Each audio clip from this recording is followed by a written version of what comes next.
Pumalik sa sa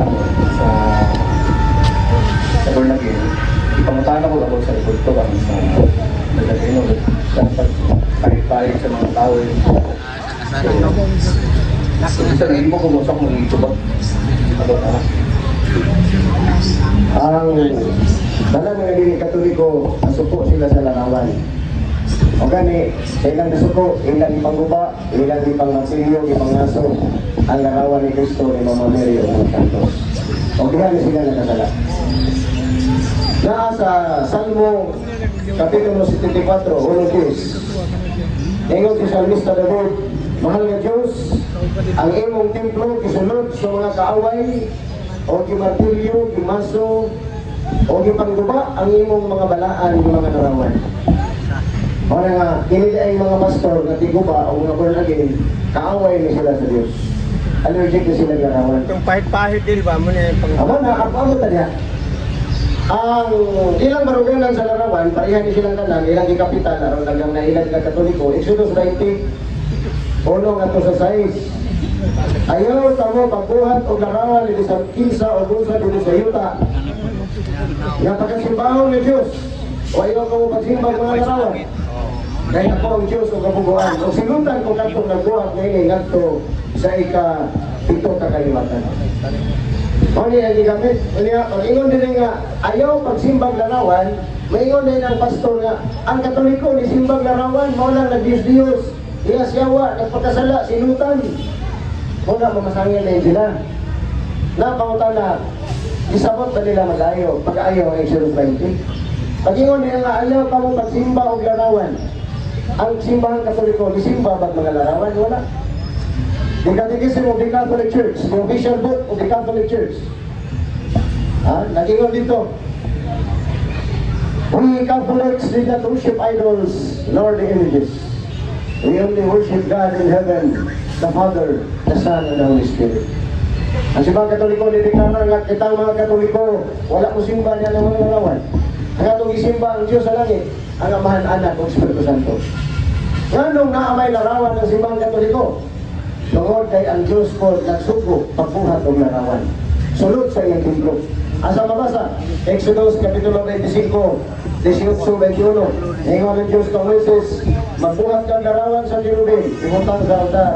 Kaya nagto maging tagbo, maging sulti ka nimo. Ang Diyos nagsugo. Pero kung sa'yo mabaho ang mga dili Katoliko, ang ilang basahon sa larawan, ang idili radyo. Ang gitugot, ilagi ng nakawan. Ano man, kaya kung kapitan na nila, mamalik ilang mga sakop, wala sila negosyo. Because Protestantism and sectarianism is a business. Ngayon mo silang kapitan sa ilang founder, luway kayo sila. Kaya gigamit ang atong Biblia pang brainwash nila. Ang ilang pagtuon na ang Biblia, pero katong opinion sa founder, may sikyatrat. Manginay magwali, biktima yung tao na sila, luway kayo. Karon, ang templo sa Diyos na abay mga larawan na Ezekiel 48, 18, 19. Ingon ng Diyos, ngadto sa iyang katawan, at ingon siya, nga ang larawan, ang templo sa Diyos, ipulitan kinig, mga larawan sa kirubin, mga larawan sa naong sa tao, ang mga larawan ini duha ka naong, o ang larawan sa mga anghel, o kinigikulit, diha sa kisame, o sa bongbong sa templo. Ang templo, wala pa ko naman, dito ba siya na po? Ang templo sa Diyos na adi ay mga larawan, ng mga balaan, anghel, kirubin, larawan sa leon, pinanayan 5-5 si Cristo ang leon, kung ako sa iyo, kung ano 5 na. Yung figure ng laan nga na larawan ni Cristo. Kung sa ang simbahan niya ay sa Diyos na ay larawan, kung ang nagkatuman, ang simbahan Katoliko na. Ang mga dili Katoliko na kasumpan, ang ilang simbahan, di po na simbahan, walang kuligas kupas. Tana, ito yun lang.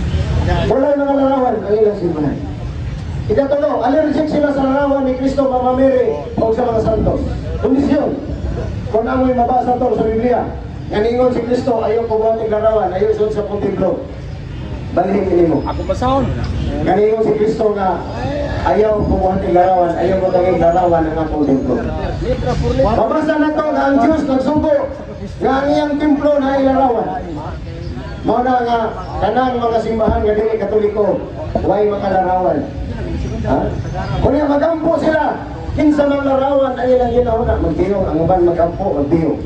So magtiyong ka, ay nagunahuna ka sa Dios. Ngit man ang imong pagtiyong. O walay larawan nga ginahuna. Kinsa man ang Dios sa kangit si Satanas. Delikado nga dili katoliko nagsimba ng Satanas. Sama ning pastor nga way alaman nga nasigi pa mo akong larawan. Kunya naa sa balaan kasulatan kini mga relics kanang nimo nga ipahid diha sa mga balaan butang sa Dios. Naa na siya. Bukod ng Eliseo, gunitan, ang nabanhaw, nabuhi ang maong buwan, ang patay, nakahikap, natakbil. Mga igsoon ko niya, ang isang Pablo, ningon siya, di ay panyo, umaw kayo na akong ipadala kaninyo, aron magpahit, magrambong kamo, aron na aliya, ang lahong ni Kristo sa mag-ayon. Nanas pagutubon, all the New Testament, maana ang mga larawan. Hebrew 9:1-5. Ingon sa Pablo nga ang pagsimba sa mahimayaon nga mga pagsimba uban ang mga mahimayaong mga larawan sa Kerubin. Hebrew 9:1-5. Di ba basahon sa pastor? Kaya ang basahon ay silos, balik-balikon na. Wala kapitoryahan yung katoliko, kung may katoliko panahon ni Jose.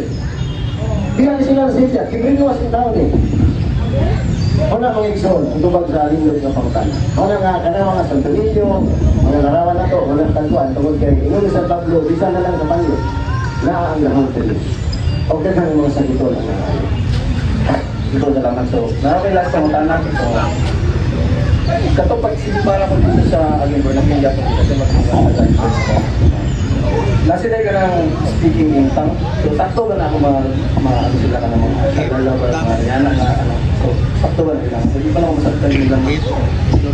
Ang tinuod nga speaking of tongue, katong nahitabo sa Acts of the Apostles, katong karon Pentecost, birthday of the church. Nga ang apostoles, magwali, pag-abot sa imong dalunggan, ma-convert into your own dialect. Magsabot ka sila yung that is a true game of tongue. Pero kanang jama-jama sa mga dili katoliko nga magsulti-sulti o pinulungan niya. Ingon nila kaya sa Diyos. Ingon sa Pablo, Basaya na, sa unang Korinto 1:17-18. Ingon siya, wala ako magamit o mga pulong nga dili masabtan. Kung dili nagamit ko mga pulong aron masabtan, kay kanang mga gasa sa dila, nga dili ka makasabot, tungod alang lamang ka na sa Diyos. Wala ang nasundiyan. We have to refrain in using the utang kaya ano ba magdama-dama niya i-charge sila sa Ginoo. Hindi mo na mao. Ingon sa Pablo, kinahanglan magsulti ta, masabtan ta para manasa atong isig na tao. Pero ang para sa Diyos, wala problema. Kaya ang Diyos may nasayo ka. Wala itubag sa lingkod na kautang.